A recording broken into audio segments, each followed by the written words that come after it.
Version 2.3 of the AOPA Flight Planner introduces 4 exciting new features.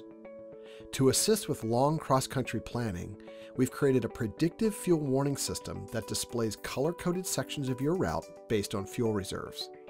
Combined with the Fuel Along Route overlay we introduced in version 2.2 of the Flight Planner, it has never been easier to plan a fuel stop along your route.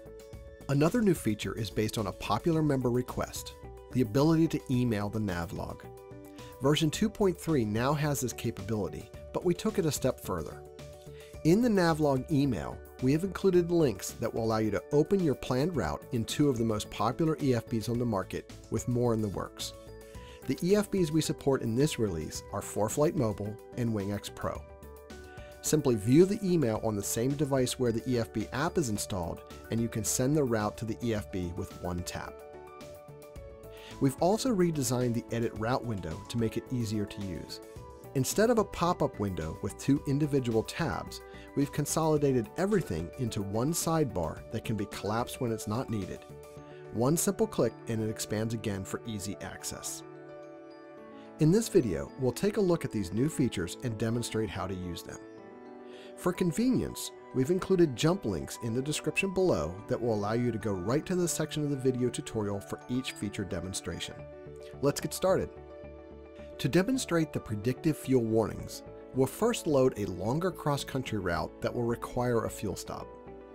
For this route, we'll plan a trip from Frederick, Maryland to Tullahoma, Tennessee. Following Victor Airways, this route is 513 nautical miles with an en route time of about 5 hours.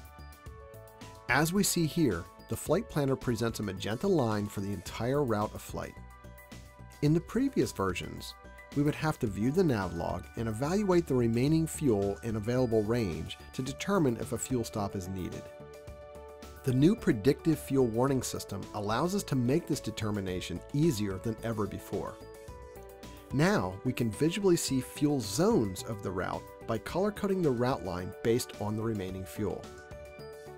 In the left sidebar, there's a new checkbox called Show Fuel Warnings that allows us to enable the route line color coding. By default, this is turned on, but we can toggle the feature on and off as desired. In addition, there is also a fuel slider where we can adjust the starting fuel quantity if we're departing with less than the maximum usable amount as entered in the aircraft profile. When I enable the fuel warnings, we can now see yellow and red zones of the route. The yellow area is the section of the route where we will have 60 minutes of usable fuel remaining at the end of the yellow segment. The yellow zone begins where we will have 90 minutes of remaining fuel. So this is the 90 to 60 minute fuel window for the route. Hovering your mouse over or tapping on the orange triangle icon displays detailed information about this segment. The red area is the section of the route where you will have less than 60 minutes of usable fuel. This section can extend beyond the point of zero fuel, so it is strongly recommended that fuel stops be planned before the end of the yellow segment. A minimum of 60-minute fuel reserve is the recommendation by the AOPA Air Safety Institute. Again, hovering or tapping on the red triangle icon in the red section will display more details about that segment. The fuel quantity slider in the sidebar allows us to set the departure fuel quantity if we will be taking off with less than the maximum usable amount. We can instantly see the effects of setting a different fuel quantity by looking at how the yellow and red zones on the route line also move to reflect the reduced range. There are a few important notes regarding how the zones are determined. First, the fuel warning zone calculations are completely dependent on having proper climb, cruise, and descent performance values entered in the aircraft profile. If any of these values are inaccurate, the color-coded fuel warnings will not be accurate either. The color-coded zones do consider the time and rates for climb, cruise, and descent. Please double-check the entries in the aircraft profile before using the predictive fuel warnings. Second, the fuel warning zones do consider the effects of winds aloft and altitude. The altitude for the planned route needs to be set accurately in order for the wind calculations to be correct. Keep in mind that winds aloft forecasts are only available for a specific number of hours in the future and are updated at each forecast interval. If your planned departure date and time are too far in the future and beyond a forecast period, no winds aloft information will be considered for the fuel warning calculations. When this occurs, you will see notification text in the sidebar and within the fuel warning pop-up messages indicating that no winds aloft data has been used in the calculations. It is recommended that you check your route again closer to the departure time when the valid winds aloft forecast is available. We can demonstrate the effect that winds aloft has for our route by modifying the altitude. As we change the altitude, we see the yellow and red fuel warning zones move on the route based on the winds forecast for the different altitudes. Remember, winds aloft forecasts are just that, forecasts, and we all know how accurate forecasts can be sometimes. So now that we know how the fuel warnings work, we're better prepared to select a fuel stop. And following the Air Safety Institute's recommendations, we should be selecting a stop somewhere in the yellow caution zone or before. Another tool that can help narrow this down is the Fuel Along Route overlay. This overlay was introduced in version 2.2 of the Flight Planner and is accessed by clicking the Overlays button, expanding the Airports group, and enabling the Fuel Along Route overlay. This will display a corridor along our route, and the width of the corridor can be adjusted using the slider in the control panel. To avoid clutter, not all fuel prices are shown at low zoom levels. To get a closer look and see more fuel prices, we'll zoom in a little closer on the yellow section of the route. Now we can see the fuel prices for all the airports that are within our 25 nautical mile wide corridor. It looks like Williams-Whitley County has the best fuel price within the yellow route segment, so we'll simply drag our route line to that airport for our fuel stop. We can then use the sidebar on the left to edit the route and remove the waypoints below KBYL. They can be removed individually, or if I hold the Shift key, I can select all the waypoints and remove them at once by clicking the X button at the top of the route section. We now have the first leg of our long cross-country trip planned. We can then plan a second leg from this point to our final destination by creating a new route after we've saved this one. For this next section, we'll demonstrate two new features at the same time.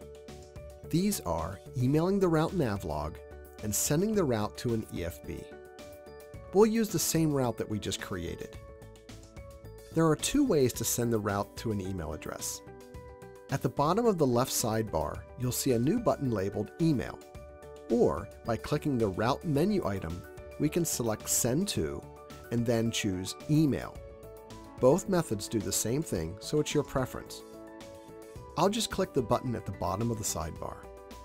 A window opens, prompting for an email address.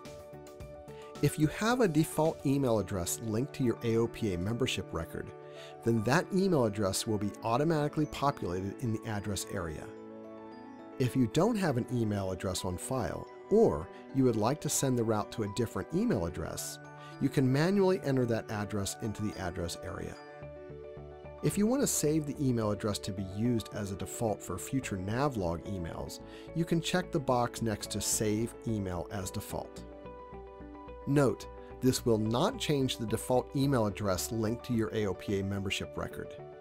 This address is only used by the flight planner for emailing the route navigation log. After clicking the Send button, you will see a confirmation message confirming the email has been sent. The email with the navlog should arrive in your inbox within a few seconds depending on your email provider. We'll now switch to an iPad to view the email and demonstrate how to open the route in an EFB. As of the production date of this video, there are two supported EFB apps that a route can be opened in, ForeFlight Mobile and WingX Pro. It should be noted that this particular method is only supported on Apple iOS-based products. We are also working with EFB developers on direct integrations, which do not require using an email in order to send the route to an EFB. As of the production date of this video, Navigator, an Android-based EFB, has developed a direct integration in the current version of their app. Navigator users can simply download saved routes from the AOPA Flight Planner from within the EFB app itself. Other app developers are working on similar direct integrations. Now that we have our email open, we see a new email has arrived from the AOPA Flight Planner. Opening this email allows us to see the same navigation log that is available from within the Flight Planner. At the top of the email, you will see links that allow you to open the route in one of the supported EFBs. Note, you must be viewing the email on the same device that you have the EFB installed on for this to work. For demonstration purposes, I'll click the ForeFlight link to send the route to the EFB app. ForeFlight Mobile will be launched, and we can see the same route as planned in the AOPA Flight Planner. You can use this route in the EFB like you would any other route that was created natively in the app. WingX Pro works the same way. Just click on the WingX Pro link in the email, and the WingX Pro app will open so you can use the route just like a route created in the app itself.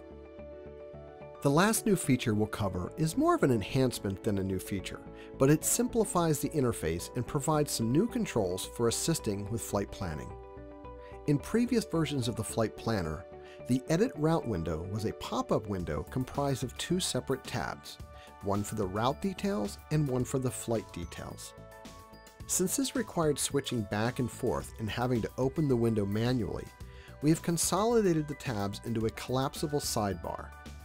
All the functions from the old-style interface are included with the addition of a fuel slider and a checkbox for displaying the fuel warnings on the route line. The flight portion of the sidebar allows you to set the flight type, the departure date and time, select a different aircraft, adjust the departure fuel for the flight, and display fuel warnings. This section can be collapsed when not needed by clicking on the small down arrow next to the title. Clicking it again will expand the section. The entire sidebar can be collapsed and docked to the left of the screen by clicking the chevrons at the top of the sidebar. This maximizes the amount of screen available for the chart. Simply click the chevrons again to expand it. At the bottom of the sidebar are familiar controls and buttons for setting the cruise altitude, viewing the nav log, requesting a route briefing, filing the flight plan, and the new button for sending the nav log via email. We hope you have found this video helpful. Be sure to subscribe to the AOPA Flight Planning Products channel to be alerted to new videos as we continue to enhance the Flight Planner and release new versions. As always, thanks for watching.